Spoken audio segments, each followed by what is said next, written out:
Today's video is going to be covering motor mounts and mocking in the motor location for the Locost. I've already installed the motor into the chassis where I expect it to be.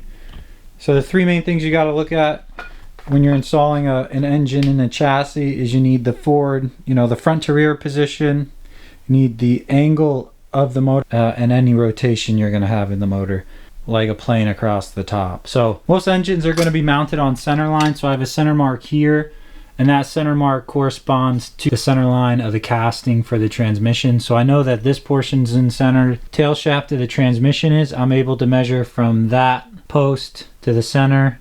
That's 22.5 inches, and then it's the same 22.5 on this side, so I know that that's centered. Inline 4-cylinder has a center crank, and that crank is centered on this center tube. So that's pretty much motor center, and that and air conditioning would normally be on this side. That's why it kind of looks lopsided this way, but it's on center of the crank. The other thing you got to look for is clearance to your hard mounts. So for the Locost, there's kind of this cutout in the frame, so you got to make sure you can fit your hand between any of these areas so that there's clearance for the motor. And then on my chassis, this bottom tube is completely cut out. Normally this tube runs all the way across, but I had to cut it out. One of the areas that's kind of close on mine is this clutch fork, so it's going to be really close to this tube, but I think it should be fine.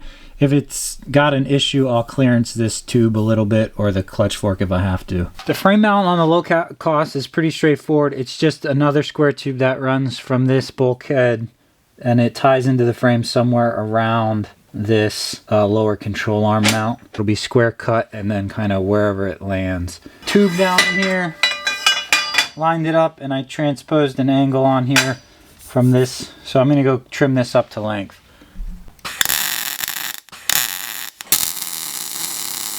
All right, so there it is tacked in place.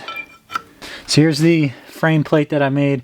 It's a little rusty. All this stuff's gonna get sandblasted and painted before it gets finally put together. But right here's what I'm thinking for the motor mount, and this is based on what else I'm seeing. Some frames, they put a big plate right here, and then they'll just bolt the mount to the plate. Other frames, they'll put like a single bar across it and then mount to that bar. All right, so I think this is what I'm gonna do. The driver's side is basically the same as the passenger side. This is the motor mount is cracked in half, so this should be attached up here to the mount plate that's already on the frame. But I'm going to use this to mock in the location. So same thing, I'm going to cut 2 bars and I will tack them in. So I've got one tube cut with the angle sliced into it that I need. And I just roughed out the length. Without this mount being solid, how it's going to be when I get the new one, I don't want to weld any of this stuff. So I basically just need to cut another tube this length with that angle. And then I'll have the pieces ready for when the replacement motor mount comes in.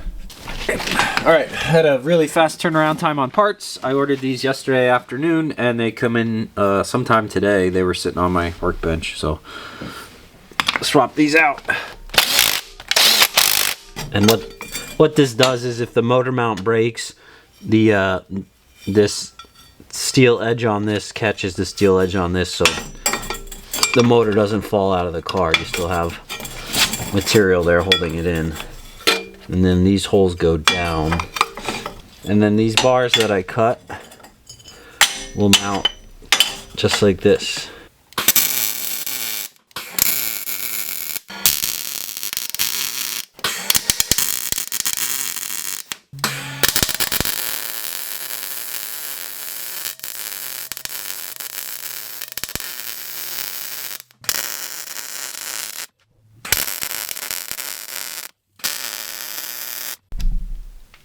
The motor mounts are mostly cooled down. I fully welded this bar and this bar in, so this should have enough strength to hold the transmission and the engine weight.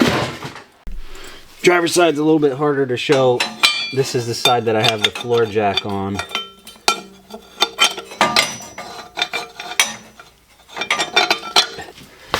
Just gonna use a small piece of tube to clamp this to the frame.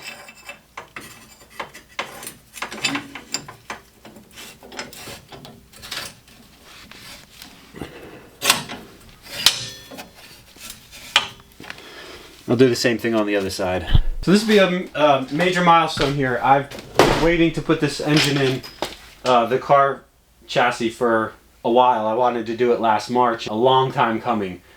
So I just need to jack it up and then hopefully pull out a couple blocks and it'll set down on the motor mounts.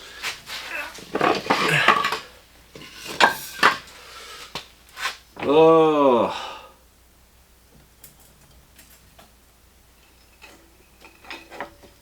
There it is, resting in its final position. Yes, I've got, you know, an inch of clearance around most of the transmission tunnel, and 2 inches behind the firewall here where it's going to be. The mounts are just clamped to the frame, so I'm able to make any final adjustments that I might need. But the weight of the engine is finally sitting in the car.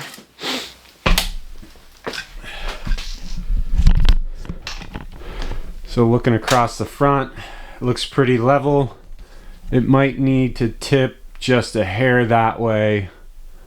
I'll have to put a measurement on it, but there might be some slight adjustments just to get it, make sure it's completely level and where I want it, but the bulk of the mounts are done. They do need a gusset plate on them, but overall, you know, starting to get a feel for what the cockpit of the car might be like, or what it is going to be like. Got transmission in location. I've got steering wheel kind of mocked up into position. So really good progress on the getting the motor mounts done.